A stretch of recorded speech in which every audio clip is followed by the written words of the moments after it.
I'm really looking forward to the upcoming Days Gone Remastered, which is set to arrive on PlayStation 5 on April of 25th of 2025, so in just few more, weeks to days. Now this isn't just a re-release, thankfully, it's a comprehensive update that brings a host of new modes, features, and technical improvements, and it's designed to make the most of the PlayStation 5 and of course the PlayStation 5 Pro hardwares. Now for those of us who are also playing on PC, there's good news. This new game mode are accessible via the Broken Road DLC, so whether you're a long-time fan or a curious newcomer, there's plenty of the content that you can actually get yourself into. Now one of the most compelling new additions is the mode called Horde Assault. Now a survival arcade mode that reinterprets the core of the experience within Days Gone. So in this Horde mode, you start by parachuting into the area known as Cascade, armed with just a basic sidearm. From the very beginning, the gameplay challenges are immediate. You're forced to fend off an initial wave of freakers in order to reach your drifter bike. Now this bike, far from being a mere vehicle, now it actually becomes an essential asset for navigating the vast open regions while you're also searching for the scattered supply boxes. And the unpredictability of each run is heightened by these supply boxes, which randomly provides you with one or more than 20 different weapons. And among these, you will even find a flamethrower, a tool that isn't just available in the main story mode.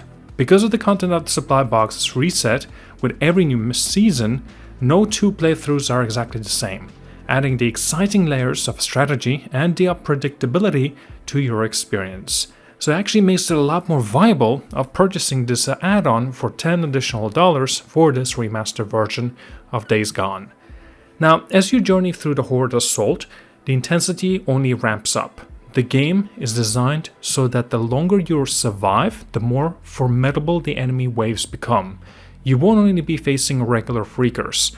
The challenges extend to more dangerous foes like breakers, reachers, and even rager bears. Now, what's especially engaging is how the game dynamically escalates this difficulty. Now, if you manage to stick around for like 30 minutes on any of the map, you trigger what's called the Ultimate Horde, a relentless onslaught that continuously tests your ability to adapt and survive. This evolving challenge forces you to constantly refine your strategy, making every minute a test of both skill and resource management. And of course, during your run, keeping an eye on resources is quite critical. Alongside scavenging for weapons and supply boxes, you can also complete side jobs, mini objectives that pretty much helps you replenish your resources and offer extra experience points. Whether you're in a situation where up to 800 freakers could be closing in, those extra points and resources can make a significant difference, whether it's managing your ammo or ensuring you're well prepared for the next wave. Now, another quite fascinating aspect of Horde Assault is this intricate progression system. As you battle your way through, you're not simply racking up survival time, you're also collecting rewards that impact your gameplay on a deeper level. One of the core elements in the progression is the collection of injectors, gameplay modifiers that dramatically alter the way you experience each run. There are 24 unique injectors in total, split evenly between positive and negative types. So positive injectors boost your score but also raises the difficulty, pushing you to perform even better. And there's also negative injectors, might actually cut your score, yet they offer gameplay benefits that can ease the challenge in certain situations. For instance, one injector causes defeated freakers to explode upon death, effectively thinning out enemy ranks, while another, known as Wanted, kicks off the challenge by placing you at maximum heat right from the start. These injectors encourage experimentation, letting you fine-tune the challenge to suit your playstyle as you strive to reach that coveted status of legendary survivor. Now, the journey through Horde Assault is marked by a reward path that spans 35 levels. With every level, you unlock a range of rewards, from new character skins to additional injectors and even patch cosmetics.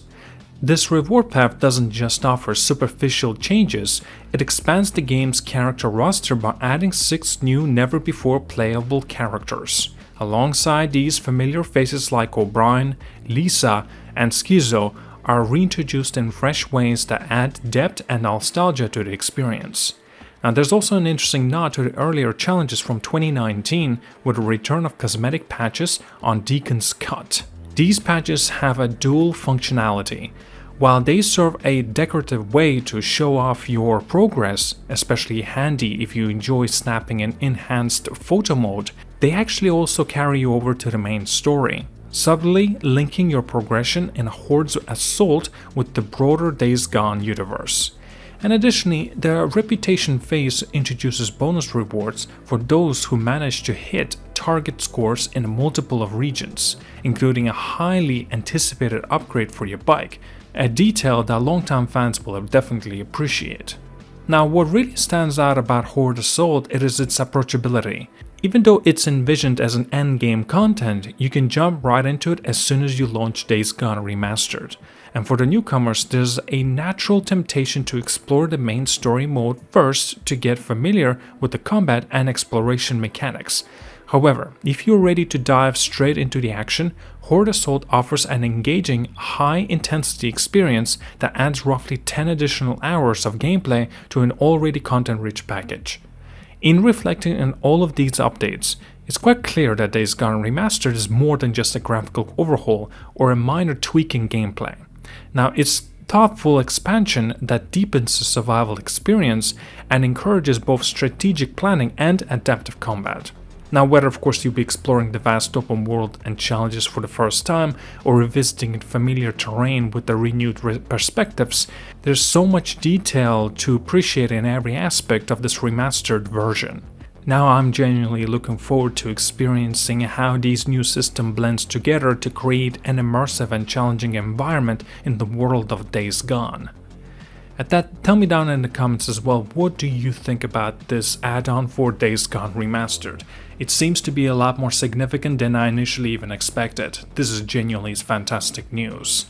At that, thank you so much for watching. Like and subscribe. See you guys all, and have a wonderful day.